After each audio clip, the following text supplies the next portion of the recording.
Really doesn't need an introduction because she's awesome. Morganne Fugett.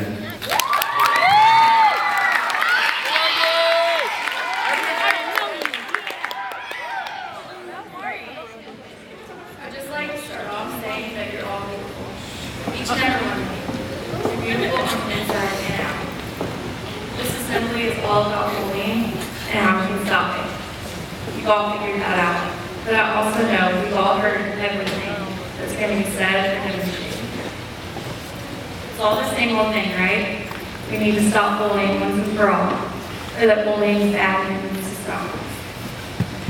Well, all of this is true, but I would like to go a little deeper. I'm about to tell all of you something that's just recently happened, and I'm still dealing with in my life. April 16, 2012, exactly 3 weeks ago. It was a typical Monday. Came to school, I talked to my friends, laughed, learned, and joked around. Once I got home, everything was the same. My mom was up and moving.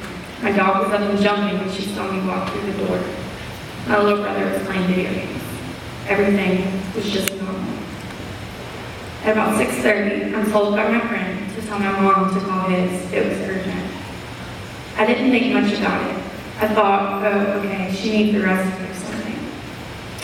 So my mom calls. All I hear is, oh my goodness, are you serious? My mom starts crying and leaves the room. At this point, I'm totally lost. What's going on? Millions of thoughts are going through my head, but definitely not this time. My friend Megan had committed suicide that evening. Actually, only about an hour before my mom had that phone call. I could not believe it. I didn't believe it at first. I felt like I was in a dream.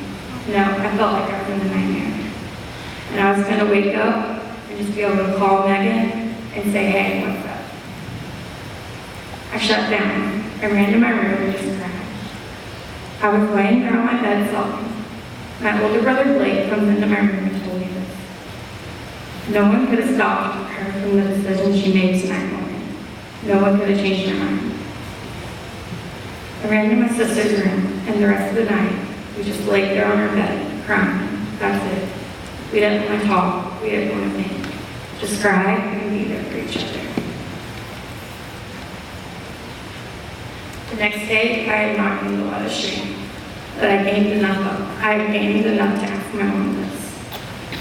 Why'd she do it? Of course, no one will ever know or be able to understand exactly why Megan made the choice she did that night, but I do know that she was bullied that very Monday at school. I was furious. I wanted to do something about it. I wanted Megan back. I wanted her to just come over to my room, give me a hug, and say everything's going to be okay. But I came to reality and knew that that wasn't going to happen.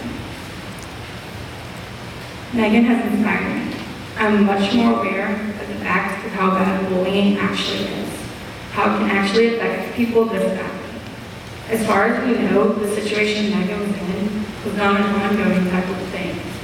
It was just one day. One day of hurtful words. One day, people putting her down. One day of name calling. One day of eye rolling. One day of rumors, gossip, and drama. That's all it took. Megan was a normal girl. She had a passion for going hunting with her dad, going shopping with her mom and sister. She had pictures of friends and magazine clippings hanging on her wall. She had bright blue nails. She had 2 dogs, slept over at my house, had her hair in a messy bun, normal, like any of us. And I'll never forget that when I was feeling down or upset, I could look at her and she would always be smiling. She was beautiful. I'm ready to put a stop to bullying. It can turn a beautiful person with such a good outlook and smile in life into someone who doesn't even want to live anymore. It's proven that in your lifetime, you'll impact approximately 2,000 people. You're the one who decides how you're going to change their life.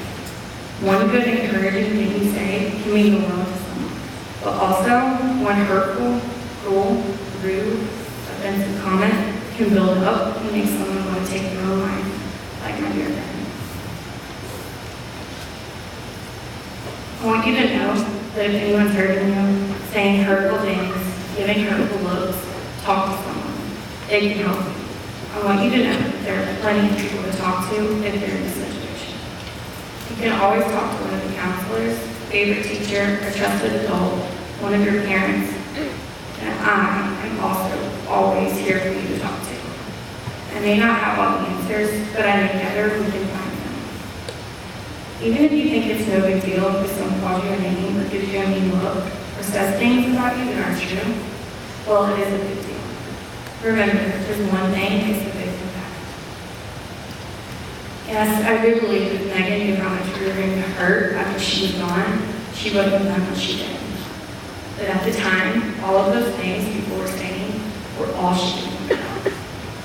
She couldn't think about life in a positive way, like she did just days before. Those people have impacted her negatively. I hope that you get something out of what I said, and I want you to promise me you'll always remember I love you and you're beautiful. Nothing anyone says can change that.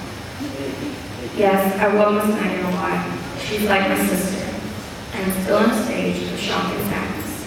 But through all of this, she's helped me realize how badly bullying needs to stop. I know she's not looking down at me with that beautiful smile of hers, and is so proud.